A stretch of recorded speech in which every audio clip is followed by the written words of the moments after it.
എന്റെ കണക്കൂട്ടലൊന്നും തെറ്റാറില്ല. സുഖേട്ടൻ എന്താ പറഞ്ഞത്? ഞാനൊന്നും പറഞ്ഞില്ലല്ലോ. അല്ല, ശൈലജയെ പറ്റി സുഖേട്ടൻ പറഞ്ഞില്ലേ വെറും പച്ചപ്പാവാണെന്ന്? എന്നിട്ട് ഞാൻ അപ്പോഴേ പറഞ്ഞു ഇത്തിരി കൊമ്പ് കൂടുതലാണെന്ന്. കൊമ്പോ? മേനി പറിച്ചില്ലേ? അല്ല, അവളെ കുറ്റം പറഞ്ഞിട്ടും കാര്യമില്ല. മോഹനം കുറെ നാൾ പുറകെ നടന്നല്ലേ, പിന്നെ അതിന്റെ ഒരു അഹങ്കാരമൊക്കെ കാണാതിരിക്കോ? ഏയ്, ആ കുട്ടിക്ക് അങ്ങനെയൊന്നും ഇല്ലെന്നേ.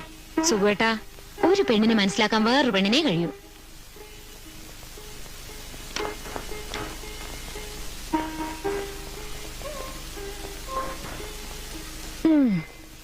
പറ്റിപ്പോയ അബദ്ധത്തെ പറ്റി ഇനി പറഞ്ഞിട്ട് കാര്യമില്ലല്ലോ. സുഖേട്ടന്റെ ഓഫീസിലെ എഞ്ചിനീയറുടെ ഭാര്യയ്ക്ക് ഇതേ ടൈപ്പ് മാലയുണ്ടെന്ന് പറഞ്ഞപ്പോ ഞാൻ അങ്ങ് വീണുപോയി. ഇതേ വെറും ഓൾഡ് ഫാഷനാ.